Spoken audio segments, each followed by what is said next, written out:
Kapidongski TV.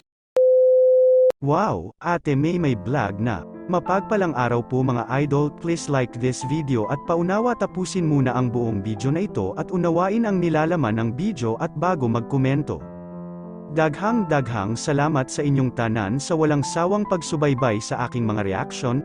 Shout out Ate Ana Tadsvilla, Ate Lydia Nevida, at shout out din sa tito ni Erica na si Sir Miguel Surita. Ito na ang pinakahihintay nating Erica supporters. Ate May gumawa na ng vlog. Alam naman natin na ang daming nag-request na gagawa na rin ng vlog si Erica at ito na nga ngayon sa pamamagitan ni Ate May at gumawa na sila ng channel. Ang daming nasiyahan ngayon na malapit na nating masilayan si Erica ulit dahil nga sa vlog ni Ate May. Ito nga mga supporters ni Erica at Ate May ay may mga komento.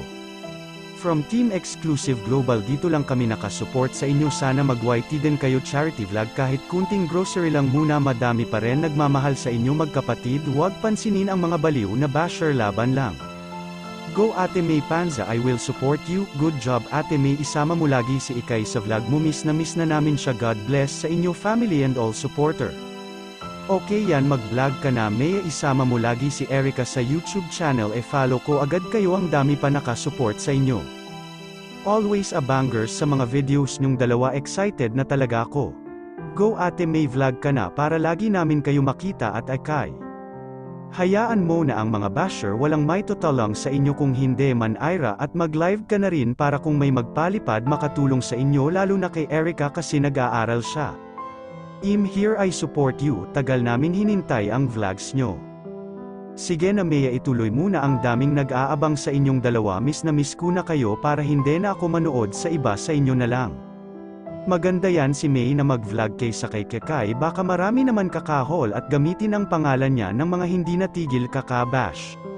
Opinion ko lang as a vlogger na magkaroon ng channel na si Ate May, malaking tulong yan sa kanila, alam naman natin na ang daming yumaman na sa pag-vlog, kaya okay yan Ate May, mag-vlog ka na.